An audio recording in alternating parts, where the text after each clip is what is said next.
Hey guys, I am making this video to give whoever wants to listen the rundown on my experience with the black goo. I've been talking about this black goo for a few years now, and I see that the internet has now gotten wind of it and that she/it does exist in the form of one of the many forms that people seem to be learning now is that she exists in the form of this the G.O that's in the injections and in the masks and in some of the swabs that they use for testing. So now that people are getting on board with it and they're realizing it's not a crazy sci-fi fiction or conspiracy theory, that it actually exists, I thought now would be a good time to give a summary of some of my experiences with her. I'm just going to call her because that's how she presents to me. Also, I am now seeing it in a completely different light than how I saw it before with current events and everything that's going on around us. I have a little bit of a different perspective at this point. I'm going to apologize in advance for throat clearing and breath catching. I'm better every day, and that's what I'm going to claim, that I'm whole and I'm healthy. My body is catching up to that claim. It's just given me a little. You're going to hear a little bit of the leftover from my fight with whatever it is that is making folks sick these days. So my first experience with this black goo was when I went into the astral. My son and I, we were just said, we're going to do a session. We want to see Atlantis. We want to talk about Atlantis. We want to see what there is to see with Atlantis, what we can learn. So I go into the astral with my son as energetic support. And I'm immediately met by this huge tree. Now, I'm telling you, this tree was the most beautiful, majestic, wonderful, amazing tree. She's huge, very, very wide. Not as tall as like the Pacific redwood or something, but she was very wide and tall and absolutely gorgeous. She showed me she was very proud of the cellular structure of her bark and of her limbs and her leaves. And she said, she showed me where she was. It was like flying over a map, and she showed me exactly where she was, that she did exist physically in our reality, in the third dimension in Mexico. After that session, I was able to locate her exactly where she showed me she was. So that gave me some confidence that I was communicating with what I said I was communicating with. She said that she was a holdover from the Atlantean revolution / evolution, and that she stayed here when Atlantis moved on to where it went. It moved out of this dimension.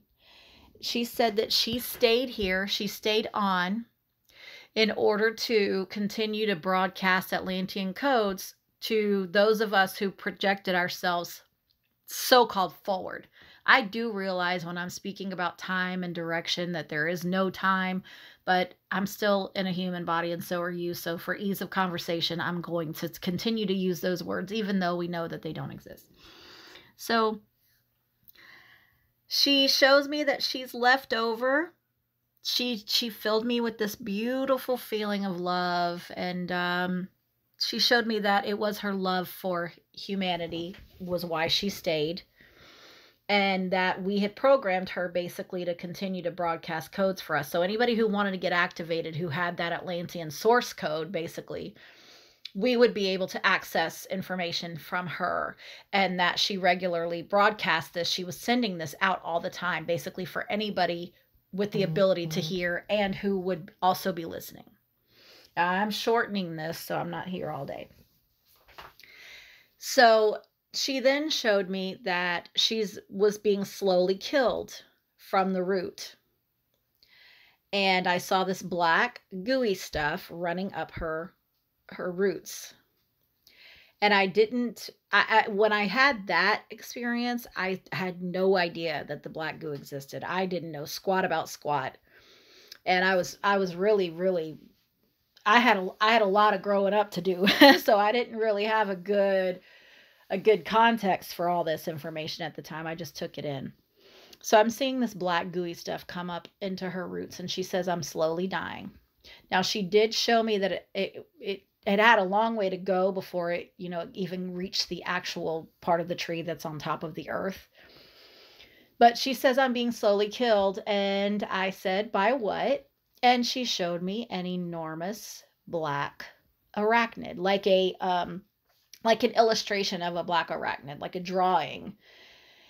And so I finished up. That's really the meat and potatoes of that experience I had with her.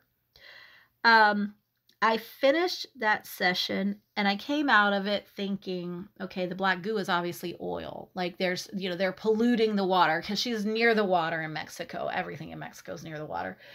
And I said, okay, she's being polluted. That's what it is. So I start looking for companies with a trademark or a logo that looks like this black arachnid.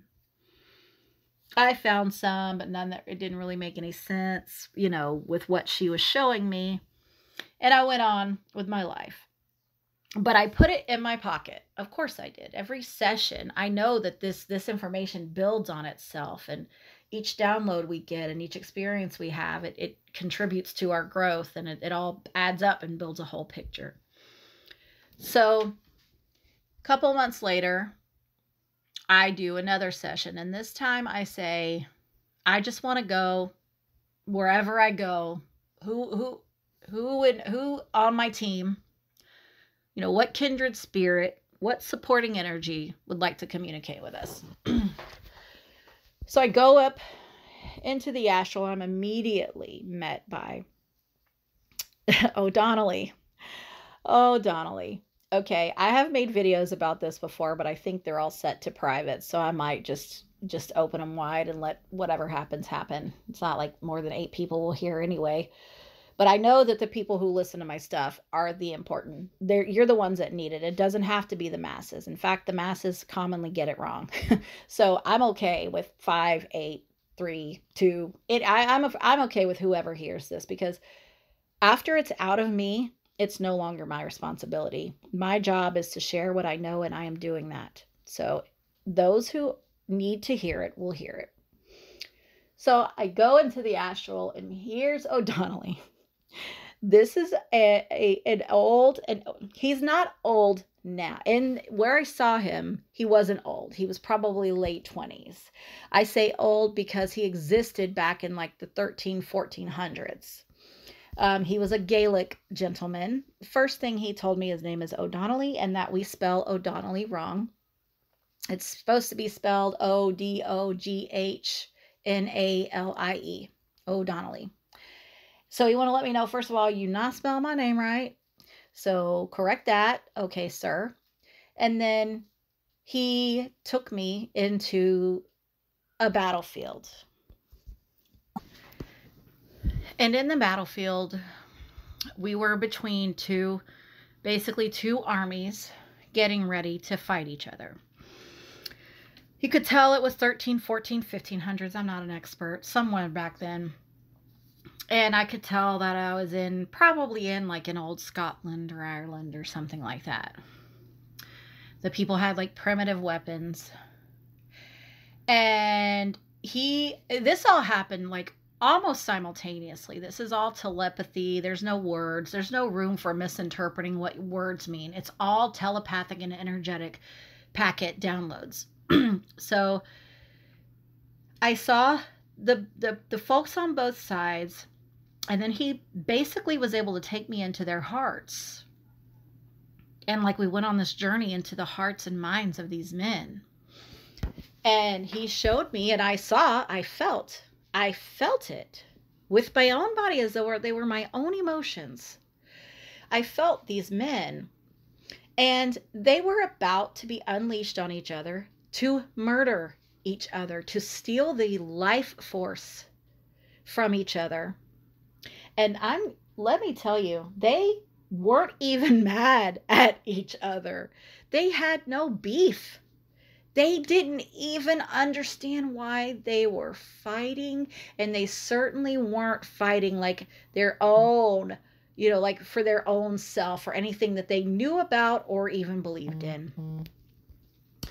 I could see and I could feel that they were fighting because it's what they were told to do. They were soldiers because that was the prominent position in their society.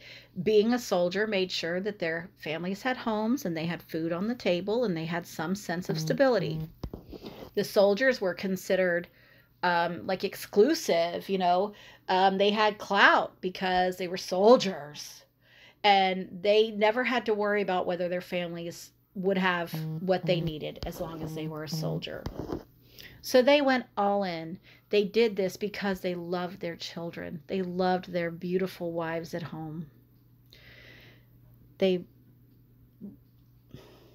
hurts me because I could see the love that some of these people had, and even their memories of, the kid on the lap, and they were fighting for their families because of the benefits of the position of being in the military. And then ODoghnalie showed me, he said, clearly now you know that they are not fighting because they don't like each other. They don't know each other. They don't understand this beef. They don't have this beef. He said they're fighting because of what's down there. And he points down to the earth. And I understand that he means what's inside the earth, underneath where they're fighting. And I could see that it was black gooey stuff. And then he showed me something that I did not understand at the time. That the black gooey stuff was like radiating some energy or signal to the humans, and then was in turn fed by the energy that the humans radiated back to her, but only fed by the loosh that was being created. So the more they were angry, scared, in pain, dead, the more chaos that was being created by these men and this battle, the stronger and stronger she got. And he showed me that this goo was influencing the leaders of this area. And that's actually why. That was the truth of why they were fighting. Like, he took me all the way around. Like, no, it's not necessarily just, no, they're not mad at each other. No, it's not directly the government, although they were the ones that were executing this. It was her being the black gooey stuff. And even at the time, I still thought it was oil, and I could not understand how the oil works like this. It just was more than my mind could comprehend at the time. So he said it's her. She is the source of this. So I was like, okay. So then the next scene, meanwhile, he showed me his history. This is important, so I'm not going to leave it out. He showed me that in his time he was the child of royals, and that he was set to eventually take the throne, and that they would not allow him to train in any kind of battle whatsoever. They did not want him to have anything to do with any kind of a physical violence or any I could feel that was his parents. They don't want like any blood on his hands or that energy inside of his body. This I'm going to settle something through physical fight. They did not want that in his body. And they also didn't want to take a chance that he would die. So he talked them into, so basically he kind of got treated like a little bitch sometimes by his peers, because they're out there practicing for battle. They know how to use all the weapons, blah, blah, blah. And he can't do that. So they kind of looked at him like he was a little bitch. So he was like, okay, I ain't no bitch. I want to be able to do something. So his parents allowed him to travel. So he shows me himself traveling all around and learning really a much more multi-layered version of reality and earth life and the actual truth. So I'm going to get back to his traveling, but I need to take you to this other place first. Just keep in mind he's a traveler.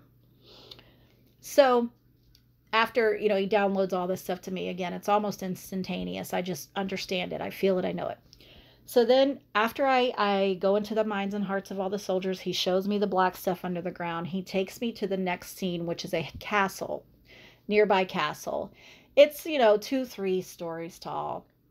I'm inside and I see in the corner, posted up on the wall in the corner of this castle, of this room, which did go 2 to 3 stories tall, a huge black arachnid. I do realize the other word for arachnid is spider, but that is not the correct term for her. It is arachnid. It's very important that we understand that she distinguishes herself from that for whatever reason. I don't know that there's a difference. I can't imagine there is, and I've never researched it, but I'm just telling you the way that it's coming to me. So she's over in the corner and she's reaches from the floor to the ceiling and just as wide as she is tall. This thing is enormous. Now, I don't have any fear because I know I'm not physically there, but talk about intimidating and creepy. Yeah. Then her stomach, she's got this pouch. She's pregnant. Billions of babies. Billions. So I can see that she's about to give birth. She's about to spawn herself into a billion other pieces. At least a billion. Billions, I'm sure, plural. He said, she is that. He pointed to her and said, she's that. And he pointed to the ground. They're the same thing. And she gets fed every time the black gooey stuff utilizes its influence to create this loosh fest. She grows. She gets bigger. And again, I'm not understanding any of this shit at the time. I'm just like, okay, talk to me. I came here to listen, so I'm listening. Then that's when he showed me how not only was he a physical earth traveler, he was a multi-dimensional and so-called air quotes time traveler. He's like, yeah, I took that shit like real far. He said, basically the gist of it was, I have fought this enemy of humanity in all of her multiple forms. I have fought her in every timeline, in every dimension. I've entered every single one, and we've tried different ways to fight her. And he said, I'm telling you right now, you will never, ever beat her through any kind of a physical battle whatsoever. It never happens. There's no timeline and there's no dimension where this victory comes through any kind of a physical battle, any kind of conflict. He says the conflict itself continues to feed her. She does not care. There's no situation where she's going to be like, oh my God, look at all the armed light workers. They're going to kill all of the armed not light workers. They're going to kill all of the elite. No. Do you think that she gives two craps about the elite? Only reason they have any relation is because they're a vibrational match, because they're jerks, and they serve her and they give her food. They create opportunities for loose creation so she can eat. I do realize that there are many names for this entity and all these ideas about who it is, what it is. Listen, it's probably all the same thing. We just use a bunch of different words for it because it's the region that the information comes from and whoever's speaking it. I mean, whoever listens to me is going to say, it's a black goo or it's a black arachnid, whereas someone else who gets a message differently is going to say, oh, it's a Satan or it's a demon or whatever it is, just depending on your wheelhouse, what's in your wheelhouse, what's in your vocabulary, what's your history, what's your regional, how are you raised? How do they speak? What's the local vernacular? It doesn't matter. Even if I knew her name, I wouldn't speak it. So this thing is being fed by the conflict. And he says there's no scenario where any kind of a conflict is going to shut her down. All conflict feeds her, it reinforces her. So I was like, okay, thanks, dude. Like, all right, he was awesome. I love ODoghnalie. I hope to see him again someday. What he left me with was, you need to tell the people fighting will not solve this for you. I have done it already. It doesn't work. Tell them to stop. They have to stop. So his ultimate message being, you have to basically unite. You have to understand that there's a place for every different type of a person, and you must understand that you are being manipulated into these conflicts, and that is not a natural state for humanity. It is unnatural, and it has been unnaturally perpetuated on you. And the only way, you have all the power, yes, but you would have to behave in a way contrary to everything you have ever known. You're going to have to accept every person. You're going to have to honor and respect every person and their different walks. And you're going to have to settle it within yourself that even though they are different and they have a different way about going about things, and they feel differently about things than you do, that they have just as much of a right to feel those things as you do. And you can beat her literally by genuinely loving and accepting, and no more conflict. Now, I realize that sounds like woo-woo, like, oh, that's woo-woo, that's all light, new age, light worker bull crap, that can't be right. We got to go bomb them at first. We got to lock them up and string them up in the streets and, all that stuff, which, don't get me wrong, there's some of them, I wouldn't mind seeing them dragged behind a car, but I know that is not the right way. Now, am I saying accept them? No. That's where things get confused, because I say we need to love and accept our fellow humans and not partake of any more conflict. It doesn't mean that we have to accept bullshit. It doesn't mean that we have to allow ourselves to be mistreated in any way. There is power in peace. You think peace is not powerful? You just haven't seen peace and its power. You haven't seen it yet, so you don't know about it. There's power in being grounded from the ground to the sky. I am a strong tower, and you do not have the power over me to get me to behave in ways outside of my preferred vibration. Nothing you do is going to cause me to lose my shit, because I own my shit and you don't. There's power in peace.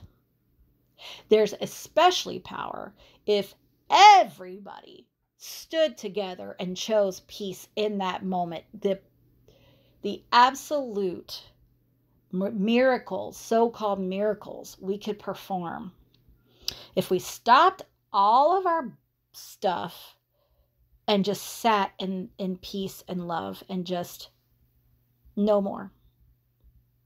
No more. You cannot have my mind anymore. You cannot have my heart. You cannot control my vibration through your bullcrap stories, through all of your things on the TV and the radio and the commercials, and even everybody arguing about, you should get injected, you shouldn't get injected, that person got injected and that happened, this person got injected and that happened.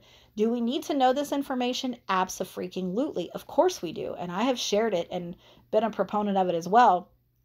You need to know, obviously, because it could be a matter of life or death. You have every right to understand what you're dealing with, but you do not have to meet it with the vibration of anger, of wrath. And you don't have to meet your other fellow humans who have been duped, by the way, the very same way you were duped until you woke up.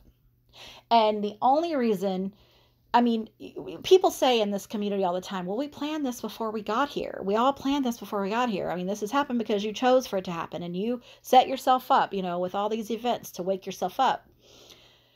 Well, so we had an advantage going in. That's all there is to it. I'm not special. You're not special. My doctor today. My doctor, I was there this morning. Those of you who know me know that I bare knuckled it against this, whatever it is, this organism. I'm calling it that, even though I know that's not what it is. And he says to me, he's shaking his head and he's blinking and he's like, it's not possible that you're alive. It's not possible, Lisa. I'm looking at you, but it's physically impossible. He understands very well this threat against humanity. We spoke about it at length. He's not confused at all. He knows what's going on all the way around. Okay? I don't want to get him in trouble or say anything more specific, but he knows what's up. I'll put it that way. He said, the only thing that I can think of, the only reason you're alive is because you have a purpose and they weren't letting you go out that way until you're done. It's the only explanation, because physically on paper, it's impossible. Because my body does not produce, I only have basically 2/3 of an immune system. So it doesn't produce whatever, what it would need to fight this thing. So he's beside himself. He's like, it's not possible, period. But here you are, but it's not possible. So I'm real confused. So there must be some kind of higher purpose, right? Thanks. Cool.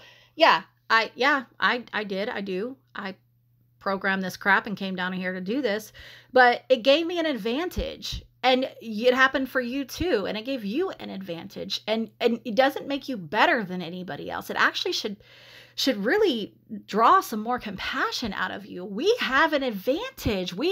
Not to mention, I can just download information. That's an advantage, bro. I don't have to be told. I don't have to research it. I don't have to look it up. Not only do I not have to do any of those things, when I get the download, I fully understand it. It gets unpacked. The data packet gets unpacked and interpreted by my avatar instantly. Yo, that's an advantage that the other ones don't have. And then when you've been exercising your intuition and you've set yourself to a vibration of truth, then anything that tries to come in, it will counter that. It will upset you. It will make you feel uncomfortable. Not upset like I'm emotionally upset. I mean, it will perturb your energy field. So we have this advantage because humanity needed a champion. Because this thing is down here, this goo is down here feeding. And it's feeding on, you guys already know, the loosh. So our best bet right now would be to stop being judgmental assholes and start to understand that we are adding to the problem right now. We have to find, according to ODoghnalie, we ain't going to win like this. We're not going to defeat her like this. We're going to extend this event, this feeding event that she has created and done forever, thousands of years, even though the time doesn't exist. So the black goo is real. She does feed. She is ancient. Ancient. So the other thing that since all of that happened, I have gotten over the past year and a half, other downloads and drops and information about her. I don't know what this says about me. I don't care either. This is just the truth. She shows herself to me. And my best guess is, and I do have memories of this, I used to serve her. I'm talking like in other lives, like in the Mayan time. And that's who they were serving, by the way. That's who they were sacrificing to, was her. So, maybe it's because I used to be a priestess who regularly fed her humans. Maybe that's it. But anyway, she doesn't hide from me. She shows herself to me. She's like, here I am, whatever. So I've gotten drops and downloads about her. I was shown that Stephen King, of all crazy things, and nothing's crazy anymore. Nothing's crazy. Everything is on the table. He was actually downloading and broadcasting information about her in a lot of his writings. One in particular was It. You know, Pennywise the clown? Okay, Pennywise is a shapeshifter. She is a shapeshifter. She prefers to show herself to me as a black arachnid, but she can come in many, many forms. She also likes to utilize humans, obviously, to do her work. And she can easily get inside of their bodies, and she can easily influence them from outside of their body. She gets inside of their body and somehow becomes a part of the light code that the DNA broadcasts. I don't understand that completely, but that's part of her mechanism, part of how she works. So back to Stephen King and Pennywise. She is a shapeshifter. Pennywise is a shapeshifter. What does Pennywise do? He knows their minds. How can he know their minds? He knows their minds, the minds of the children. He prefers children. Where have we heard that before? He knows their minds, and he knows what they're afraid of the most. And he presents holographic versions of their greatest fear. Not real versions of their greatest fear. In order to elicit the fear vibration so he can feed. And of course, he consumes their body as well. Which, if you don't think she consumes the blood that goes into the earth during battle, that's her favorite. That's rich and luscious to her. That's gourmet. That's like a brownie or something, like a hot brownie. I know that's super gross, but you know what I'm saying. So, just like Pennywise, she does the very same thing. Now, where did Pennywise come from? Pennywise came from a meteor that crashed into the earth. Well, I believe that she also came to this planet via a meteor. I think I even know where it landed. That's a whole other story for another time, and I don't really know how important it is in the grand scheme, other than just to say that I know. I don't know how much it has to do with anything, but if I need to know it, it's in my head and it'll come up when I need to know it. So if we understand Pennywise, and I don't think, it's not like I think Stephen King was like, okay, let me be a channel, and sat down, like knew he was doing it. I don't think that. Don't come at me with that. Many authors, I'd say almost all of them, to some degree, are channels. They are remembering, or they're pulling memory codes out of their DNA, because it's an encyclopedia. It's the Akashas in our body. So I think some of them just somehow have the ability basically to go into those file rooms, for lack of a better way to put it. So he happened to be going into the file room, which means he was a vibrational match. And if I see her, I have to be, part of me has to be that as well. Again, whatever. I'm moving and motivated out of love right now. Whatever denseness or darkness or whatever bullcrap I brought into here, or with this body, or how many bad things I've ever done, or whatever it is, none of that matters.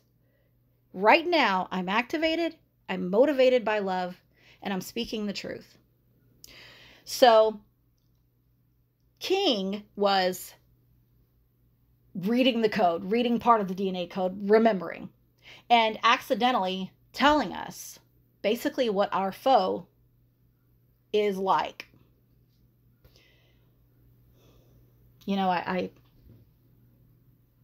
The word foe, that's another thing. So sorry, guys.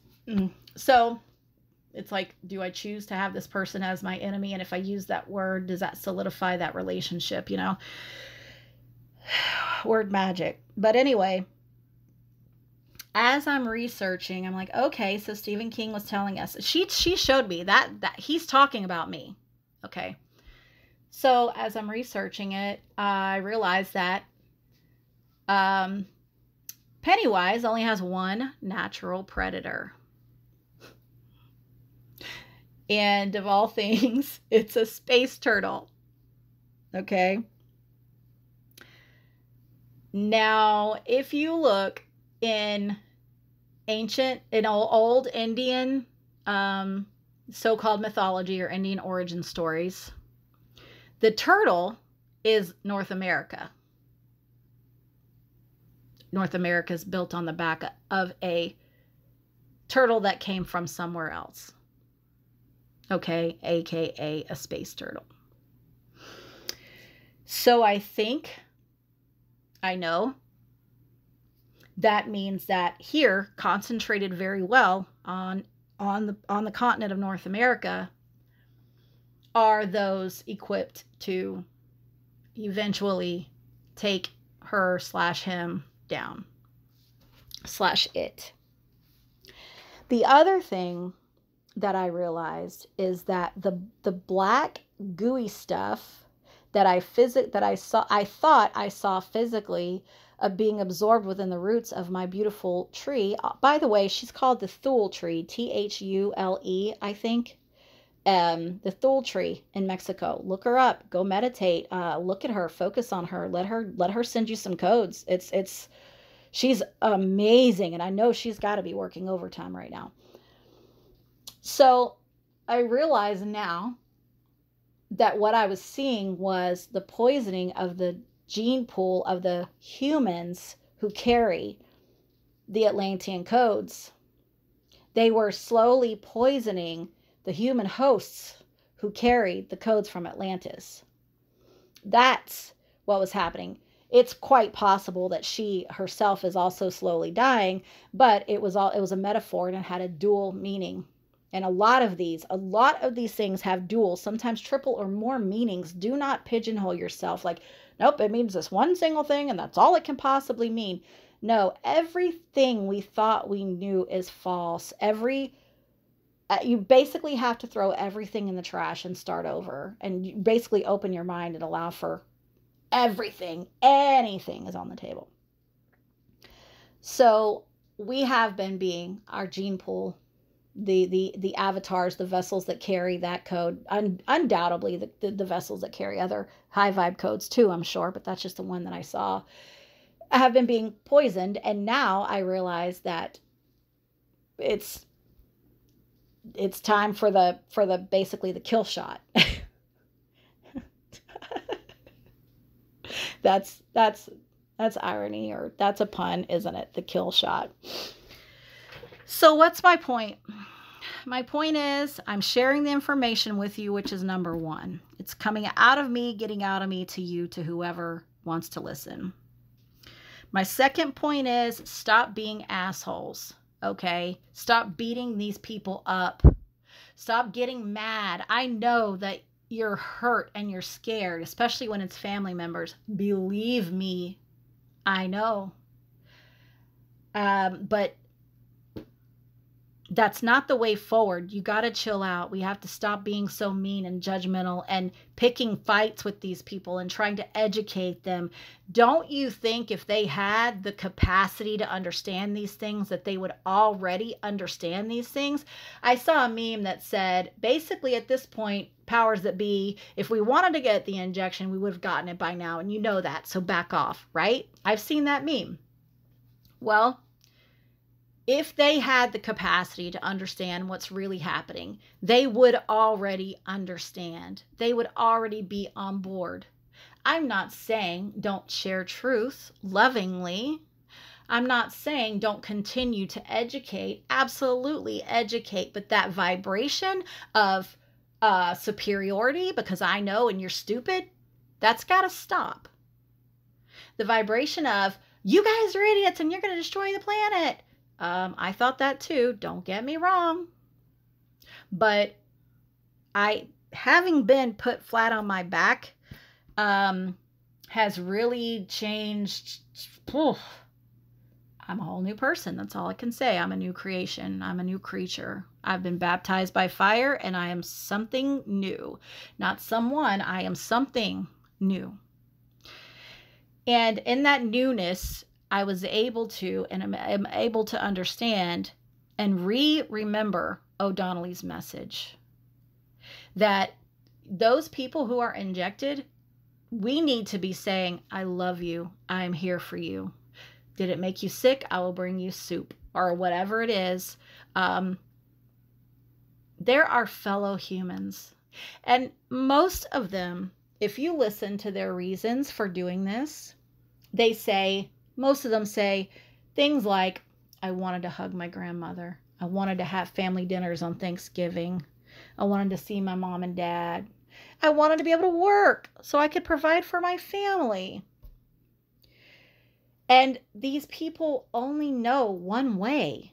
They don't have, we can go in our minds and we can literally remember like the most so-called impossible things. We can remember Atlantis. We can remember healing with vibrations. We can heal our friends through vibrations. We live in a different world with a different mindset than they do. There's nothing impossible. We can imagine the infinite. That's a gift. And that's a gift that not everybody has. And it doesn't mean there's anything wrong with them. These people need to be loved and encouraged and supported. I know you're trying to save, your fellow so-called light worker people. I still don't know what to call our community, but I know you're trying to do that, but are their lives any more valuable than the so-called not light worker? Are you here to fight for all of humanity or just your buddies? Because if it's all of humanity, that includes those people that enrage you on the internet. All of the fighting is just continuing to feed her. These people, some of them, I've even seen them. I've listened to them speak. They honestly thought they were doing a service they actually thought they were here to save humanity. Ironically, we also think we're here to save humanity. It's an inversion. For everything, there's an inverted counterpart. They genuinely believe they are saving humanity, just like we genuinely believe that. Why are we beating them up? Their hearts are in the right place. They are moving and motivated out of love. So we have already the most important seed points in order to be able to execute this victory. They are motivated by love right now, whether it's distorted or twisted or whatever. They are motivated by love. We are motivated by love. We need to understand and join together as one, as just people who want to save humanity, regardless of that status.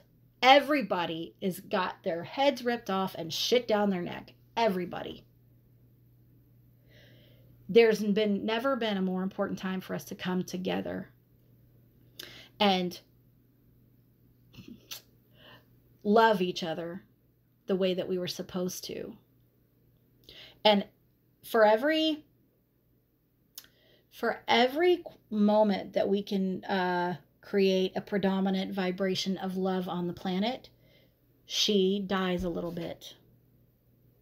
And obviously, conversely, every time we argue, angry, blah, blah, blah, blah, blah, she gets reinforced. I don't have all the answers, but this is the message that I got. I do believe it to be true. I'm not trying to beat you up. I'm just as guilty, if not more guilty. If I hadn't have been put on my back and baptized by fire, I would not be seeing it this way. But this is my truth. This is what I can see, perceive, and understand. And I wanted to share it in case it might be something that you can also see, perceive, and understand. And maybe together we can execute, even as small as they are, small moments of unified love. I love you guys. I'm out.